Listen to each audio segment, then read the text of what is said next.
Hello বন্ধুরা, good morning. সুনিতার পৃথিবীতে তোমাদের সবাইকে স্বাগত।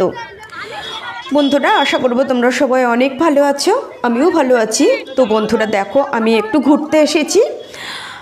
সেটা হচ্ছে মুর্শিদাবাদের নবাব প্যালেসের সামনে আমি এখন দাঁড়িয়ে আছি। নবাব শোরুম সেখানে এখন আমরা যাচ্ছি হাঁটতে হাঁটতে। তো এত ভিড়, সেই একদম মেন গেট থেকে উপচে পড়া ভিড় যাকে বলে, অনেক কষ্ট করে সেখান থেকে এসে গেছি। একদম মানে একটু হালকা ভিড় সেখানে তো এত ভিড় সেখানে ছিল যে সেখানে ক্যামেরাবন্দি করার মতন উপায় ছিল না। তো সেখানে ক্যামেরাবন্দি করতে পারিনি। এখন আমি চলে এসেছি একদম নবাব প্যালেসের সামনে, ইমামবাড়ার সামনে দাঁড়িয়ে আছি আমি। দেখো পেছনটা বন্ধুরা কত ভিড়। তো তোমাদের সাথে ছোট্ট করে আমি শেয়ার করে দিচ্ছি চারদিকটা। দেখো, যেখানে নবাব প্যালেস, সবাই সিঁড়ি দিয়ে উঠে ওখানে দাঁড়িয়ে রয়েছে, আর চারদিকে ছড়ানো ছিটানো উপচে পড়া ভিড় যাকে বলে। ওই যে পেছনে দেখতে পাচ্ছ ইমামবাড়ার সামনে এতটা ভিড়, আর তাহলে নবাব প্যালেসের সামনে যে কত ভিড়। তো এর আগে বেশ কয়েকবার এসেছিলাম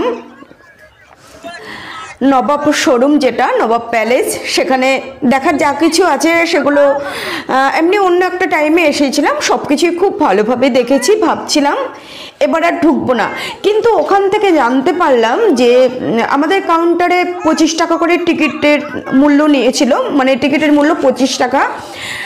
আগে আমরা যখন ঢুকতাম তখন 10 টাকা করে টিকিট ছিল। তো মোবাইল কাউন্টারে জমা দিয়ে 10 টাকা দিয়ে টিকিট কেটে ঢুকতে হতো নবাব প্যালেসের ভেতরে। কিন্তু এখন মানে এত ভিড় তোমাদের কি বলবো। তো অত মোবাইল কোথায় রাখবে জমা, তার জন্য এবার সেটা কনসিডার করা হয়েছে। তবে মোবাইলটা সুইচ অফ করে ভেতরে ঢুকতে দেওয়া হচ্ছে, আর কাউন্টার থেকে 25 টাকা করে টিকিট কেটে। সে যে কি অবস্থা তোমাদের বলে বোঝাতে পারবো না। ভাবছিলাম ভেতরে ঢুকবো না, অনেক কবার তো দেখেছি। তো তারপরে আবার ভাবলাম যে মানে ওই টিকিটে সব কিছু পুরো মানে এরিয়াটা ঘুরতে হলে টিকিট কাটতে হবে। মানে মেন গেট থেকে একদম ভেতরে ঢুকতে গেলেই টিকিট কাটতে হবে, তুমি নবাব প্যালেসের ভেতরে যাও আর না যাও, এরকম একটা সিস্টেম।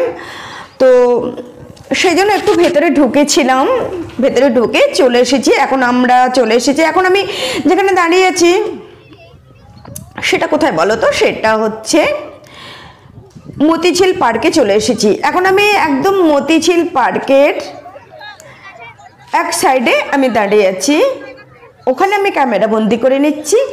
আর এখানেও প্রচুর ভিড়। সত্যি কথা বলতে কি বন্ধুরা, আমার না বেশি ভিড় দেখলে ভালো লাগে না। বেশি ভিড় দেখলে আমি ভিড়ভাড়টা অত পছন্দ করি না, কিন্তু বুঝতে পারিনি যে এই সময় এতটা ভিড় হবে। তো তার জন্য আমি এক সাইডে দাঁড়িয়ে রয়েছি, আর সেখান থেকেই আমি ক্যামেরা বন্দি করছি। তো বন্ধুরা, আমি একটা ছোট্ট ভিডিওর মাধ্যমে খানিকটা তোমাদের সাথে ক্যামেরা বন্দি করে শেয়ার করলাম। তো দেখো বন্ধুরা কত সুন্দর লাগছে। তো যাই হোক, তোমাদের কেমন লাগলো ভিডিওটা অবশ্যই কমেন্টস করে জানি। যদি ভালো লাগে তাহলে দেখে একটা লাইক করে দিও, আর বন্ধু হয়ে পাশে থেকো।